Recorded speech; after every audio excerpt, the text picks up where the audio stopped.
You've got a business. You've got a passion. We've got a place to share it. Join us on Let's Talk Spokane.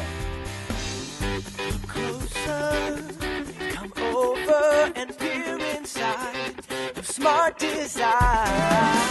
From inspired to the buyers, the stories of them all. Let's talk of what we're seeing. Let's talk of we're a dream killer. This town's got what we're needing. Let's talk of Spokane, everyone. Let's Talk Spokane, presented by Washington Trust Bank. What exactly does it take to make a difference? Confidence, determination, a hunger to go above and beyond? At Washington Trust Bank, we believe that it takes all of this and more. That's why we invest in businesses that, despite it all, continue to dig deep and drive positive change. That when you've got a financial partner with 110 years of experience lending to businesses, you're ready to move forward. See how Washington Trust helps businesses like Wagstaff at watrust.com/business.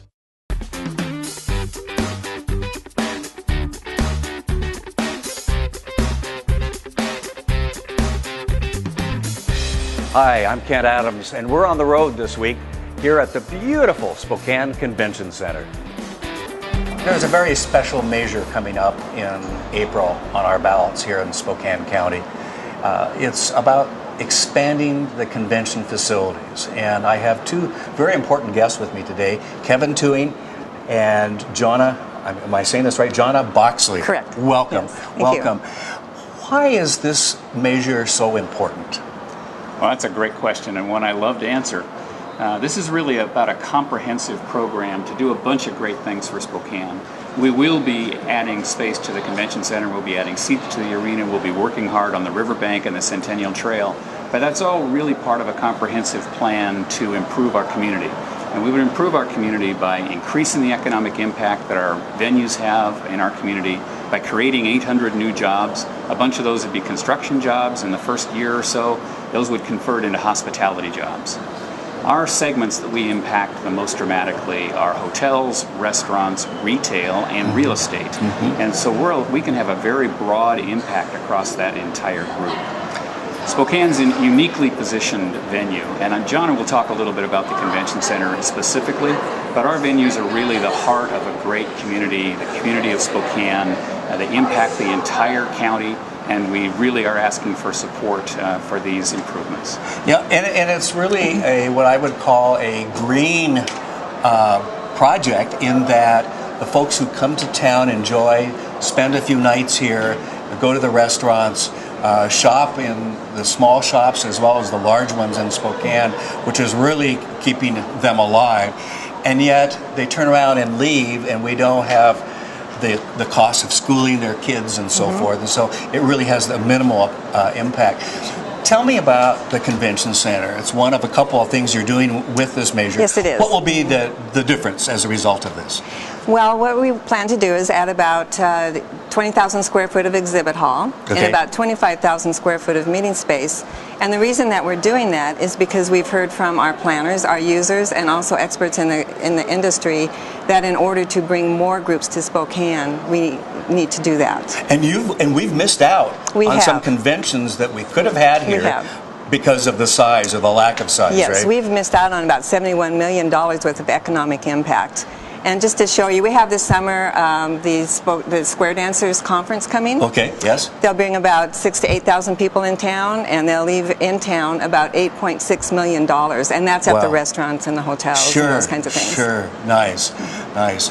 And then in addition to the convention center, you're doing something to the Centennial Trail, improving that. Talk to me about that. What's happening there? Because that goes literally right by. It is. It's right outside our front door, or our back door, whichever door you're going through. So, yes, the Riverside door. The Riverside, yes. As you know, the Centennial Trail there is a very well-used part of the Centennial Trail, and the riverbank is eroding. So we want to make it more accessible for the citizens of Spokane and a more pleasant place for the visitors from out of town to go and have a break between sessions or have lunch or those kinds of things. And we just want to improve it for making sure the resources kept Sure. as well as it needs to Well, be. it's a great spot. I know of people who have come to town and walked out of their hotels to take the trail, as well as sometimes, you go to these sessions all morning long and Right. you need a 15, 20-minute walk and get away from it before you go back and sit again on chairs and so forth. Now, something's happening at the Spokane Veterans Arena as well. That's true. That's true. Yeah, the arena was built as a 14,000 seat building, but it has 12,000 seats in it, which was the desirable size in the early 90s. Fortunately, we have the ability to expand it because some of our major users have told us that in order to continue to use the arena for their events, we simply have to have more seating. So we're planning to go in and add 750 seats to the arena. That will get us back to where we qualify for the men's NCAA first and second rounds, which have traditionally been in Spokane, and it will allow us to sell more tickets to our local residents for the big concerts that sell out. Right. And then there's the INB Performing Arts Center. Yeah. Arts Center. And, that goes back a number of years, including to the World's Fair, as a result of that. And some of the fabulous Broadway and other productions and musicals and so forth that have come to town. And I was reading somewhere, what's the number of people that have attended performances there? Oh gosh, I'd have to have that up. It's been it's basically because as you say, it's been 150-some thousand folks, absolutely, or something like that. And we know that about 50% of those come from over 100 miles away. Okay, yeah. So if they're coming from over 100 miles an hour, well, maybe they're getting here that way, but pretty fast. That's another problem. But if they're coming from 100 miles away, then they're probably staying overnight, and they're probably having dinner that night, and well, at least they're getting gas or something. Right. At least coming in. Yeah. They're certainly spending more money than the local residents. That's really the economic driver that we talk about. The whole PDF, PFD. I knew I would say it. We're all used to on computers going PDF. But that's right. Say it again. What is it? Public Facilities District. Yes. Always have to stop.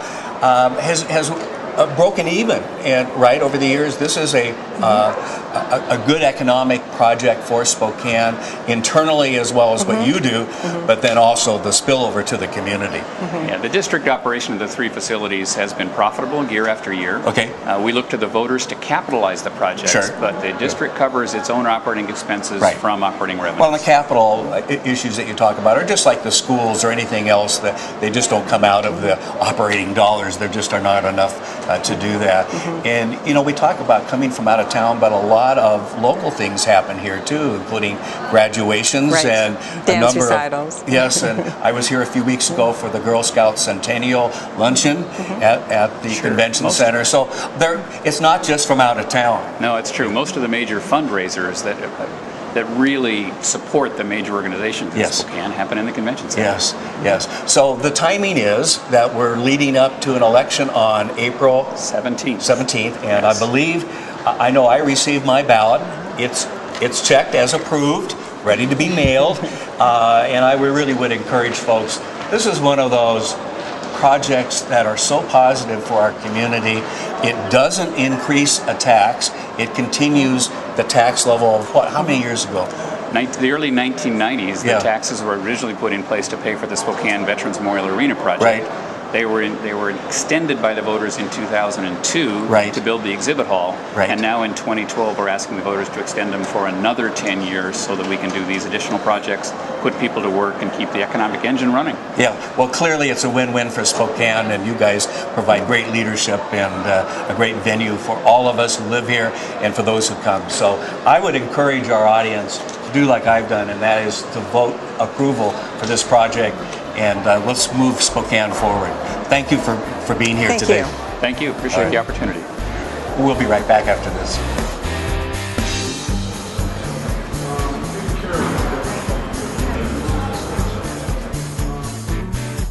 As you can see, our co-host chair is empty. If you think you have what it takes, go to our website, Let's Talk Spokane, and give us a holler.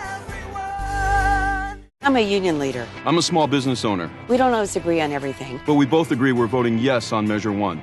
Measure 1 will generate millions in revenue and grow our local economy without raising taxes. It's paid for by visitors to our region through sales and hotel motel taxes not property taxes. It will create 800 new jobs in our community and capture over $71 million in lost revenue. Please join us in voting yes on Measure 1. Help us stay competitive and create jobs. Paid for by Citizens for Jobs Now. I can't wait for summer. Know why? Because summer means I get to go to Girl Scout camp. It's Camp for Echoes at Lake Coeur d'Alene, and it's seriously fun. Every year I try a different cabin theme. This year I'm going for the gazebo. You don't have to be a Girl Scout to come to Camp for Echoes. You just have to be a girl. Registration for summer 2012. Sessions is open now. Go to campforechoes.com. Hurry, some sessions fill up fast. My name is Anne, and this is my life. I had a life that most women would envy. Married to a doctor, 2 gifted children, and the house of my dreams. But it all changed. My children graduated and moved away. My marriage ended in divorce, and someone else lives in my house. I was frightened to be alone. At One, I found people who became my family. Friends who continued to love me through all the changes. I am single, but I'm not alone. Yes, you can do the unthinkable. You can, despite it all, dig deep and find success. Your business can prosper and grow. At Washington Trust Bank, we believe that the unthinkable trumps the economy. That when you have a trusted financial partner that believes in you and has the right tools and loans to back your business, you can achieve the unthinkable. See how Washington Trust helps businesses like Wagstaff at watrust.com/business. Welcome back. Here's something we thought you really would enjoy. Talk to him. Hi, how are you? Are you my guest? Huh? Can you shake hands? Yeah. Yeah. We have kind of a different approach right now.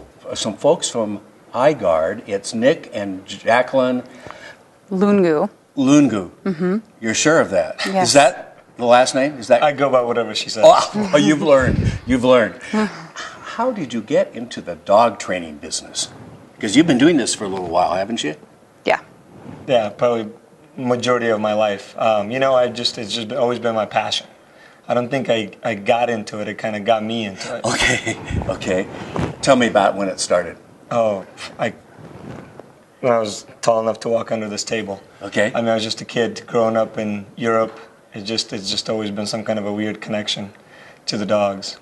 And so they follow your instructions? Not always. Sometimes I have to follow theirs. Does he follow all of your instructions? No. No, okay. Some more training involved here, right? What makes what you do with dogs different than the traditional dog trainer? Let me take that. We have a different approach. We find a way to communicate with the dog. We don't force the dog or make the dog do anything that we want them to do. We find a way to get them to work for us out of the willingness and the ability to please us. So they want to do it. Exactly. Okay. And Nick, really, I usually tell a lot of people that it truly is a gift because he has a way of getting into the dog's mind and understanding what the dog is thinking, and who knows what happened in the dog's past, whether it was a negative thing or a positive thing. Right. But Nick figures out what the dog is actually processing and then gets it to, because every dog is different, just like, every kid is different. So you don't discipline all your kids the same way, or you don't raise your kids all the exact same way, and it's the same with dogs. They all have different personalities and different ways of doing things. So Nick gets into the dog's head to understand why, and then how to get the dog to modify the behavior. Now, when you married, did you know you were walking into this? I had a pretty good idea. Okay. And is this something you came in willingly? Yeah, Nick has the passion for the dog side of things. Okay. And I have more of the business mindset. Business side, okay. I have a degree in business and marketing, and I have an MBA. So he handles most of the dog stuff, and I have recently gotten my foot into the training side, but and then I do most of the business side of Now, do you feature only certain kinds of dogs, and what kind of different trainings do you do? Well, we train all breeds for all needs. Okay. But we raise specifically German Shepherds. Okay. So we breed only German Shepherds, West German Show Line German Shepherds. Okay. Now, when you say you do that, how many at a time? I mean, is it just a couple, or do you have a... We have a few dogs in our breeding program, so we have an average 4 to 6 litters a year. Oh, wow. Okay. And you find a market for that? Yeah. Or they find you? There's definitely a market, and you're Yeah. right, they find us, correct. Yes. So tell me about the different kinds of training, because my guess is that depending on the breed of dog and the end result of what people are looking for, what things do you look at? Well, training, I mean, we do what we're asked to do. So the clients come to us and ask for certain behavior. Mostly it's behavior modification. The main training we do, we do Schutzhund training as a sport that we compete in, but majority of our training is behavior modification. I mean, I would say that my specialty is dogs that have already gone to a handful of other trainers and nobody was able to help them. And then families dealing with a naughty child, if you will. Yeah, problem solving. Yes. Yeah. Correct. Yeah. What makes you different from other breeders? From other breeders, I believe we provide a product that is second to none.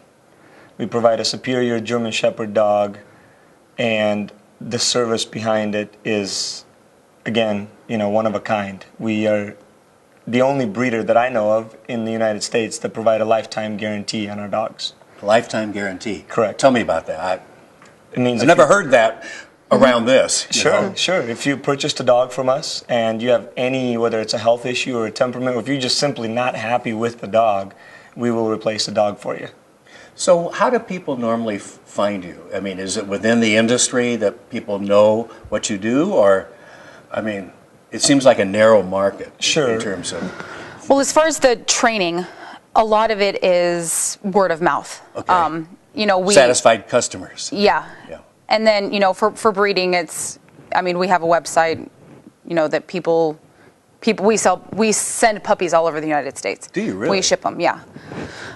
One thing I was going to say, though, about our breeding and how we're a little bit different from pretty much any other breeder that we know of is that all of our females don't live at our house. So our females are fostered out to other homes. So they live in a family, they have a very full and complete life, and then when they go into heat, then they come back to our home and they get bred, and then they go and live with their family again. And then about 10 to 12 days before they're going to whelp their litter, they come home, they come back to our house, whelp the litter, the puppies are with mom for about 8 weeks, and then they go back to their foster family and live life. So when you come to our facility, you're never going to see a big line of German Shepherds in kennels.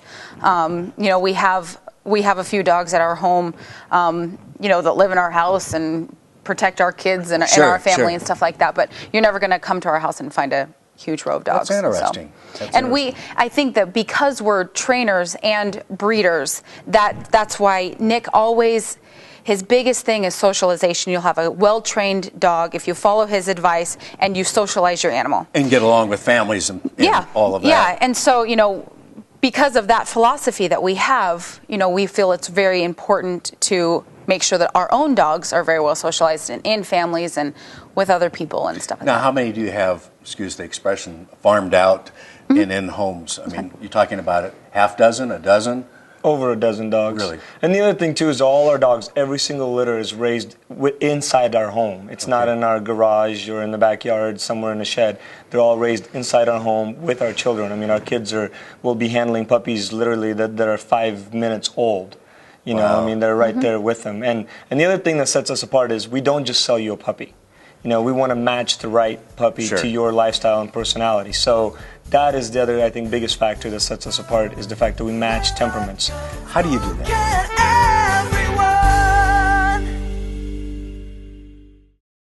What exactly does it take to make a difference? Confidence, determination, a hunger to go above and beyond? At Washington Trust Bank, we believe that it takes all of this and more. That's why we invest in businesses that, despite it all, continue to dig deep and drive positive change. That when you've got a financial partner with 110 years of experience lending to businesses, you're ready to move forward. See how Washington Trust helps businesses like Quarry Tile at watrust.com/business. I'm Doug Toon, Spokane native, and I started Jewelry Design Center 35 years ago. Spokane had a vision in 1974 to bring Expo here. We all need to work together to attract more conventions and events to Spokane. The tourist industry impacts us all, not just hotels and restaurants, but we all win with out-of-town dollars. Please join me in voting yes on Measure 1. Help us stay competitive and create jobs. Paid for by Citizens for Jobs Now.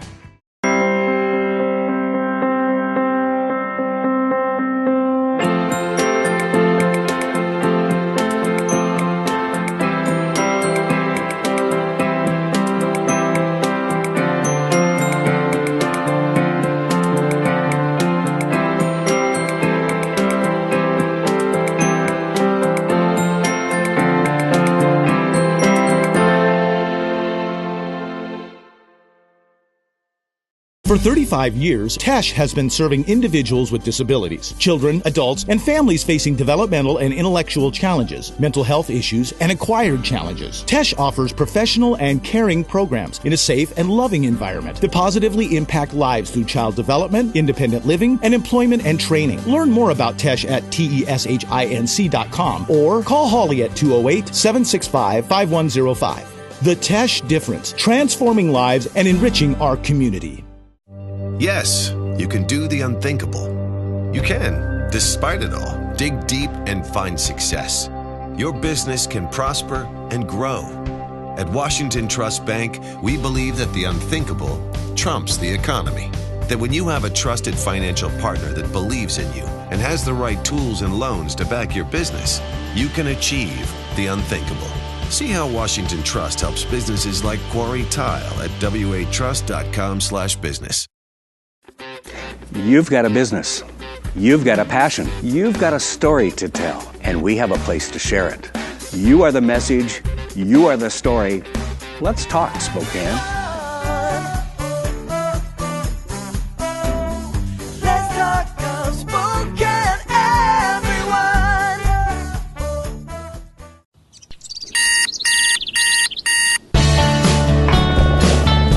Ever start your day thinking, this is going to be a great day, only to discover that life had something unpredictable in store? Here at One, we don't want you to have to deal with life's challenges all by yourself. Sometimes things get tough. When that happens, doing life together can really make it a lot easier. If you're tired of doing life alone, come to One. Let's do life together. You know, we want to match the right puppy to your lifestyle and personality. So that is the other, I think, biggest factor that sets us apart is the fact that we match temperaments. How do you do that?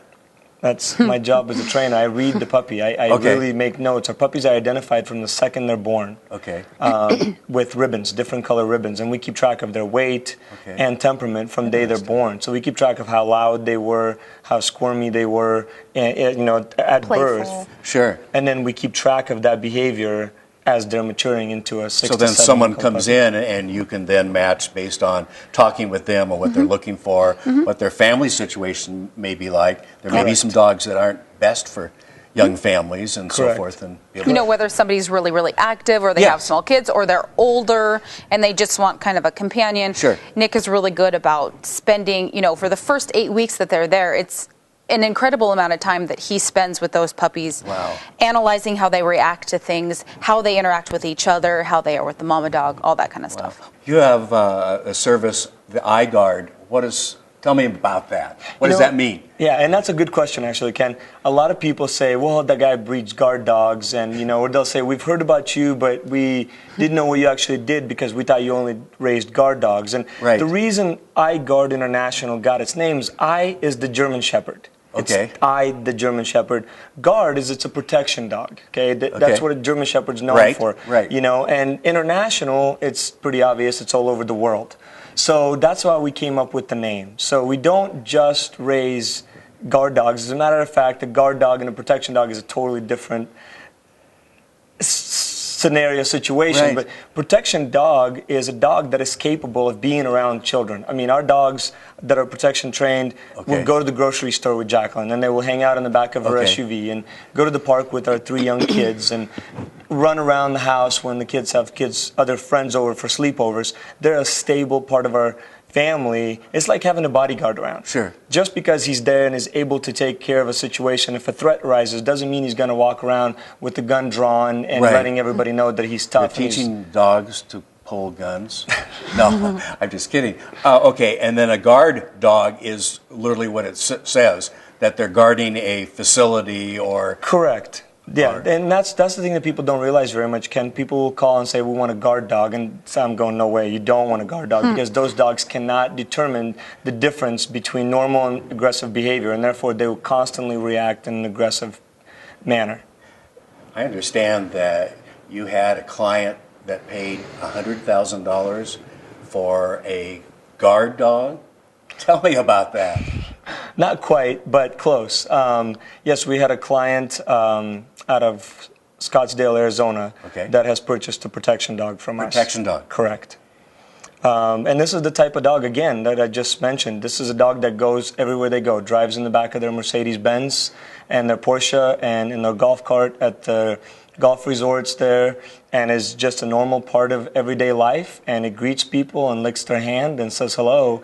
But when needed, could act and protect that person, right? Absolutely. Or that family. Literally like a light switch. Interesting. The dog understands the difference between normal and aggressive behavior. So that's, teaching a dog to not be on all the time is really, really important, because it has to know, okay, this is a threat, but this is just everyday life. Yes. And when the dog recognizes that aggressive or unusual or weird behavior, that's when it literally is like a light switch. That dog turns on and will alert its owners, and is obviously a huge deterrent for the person. So the dog is going to see it probably before the person that owns the dog or is with. That's interesting. That really is interesting. Now, your customers are not just the high rollers, if you will, but for all families, right? Absolutely. Our clients range from just an average family to high execs, CEOs of multi-billion-dollar companies. Wow. Absolutely fascinating. You have a website. People can go and learn more information. I would suggest to our viewers that they do that. And Jacqueline and Nick, I was so careful to be sure I said Jacqueline. Thank you for coming today and being part of Let's Talk.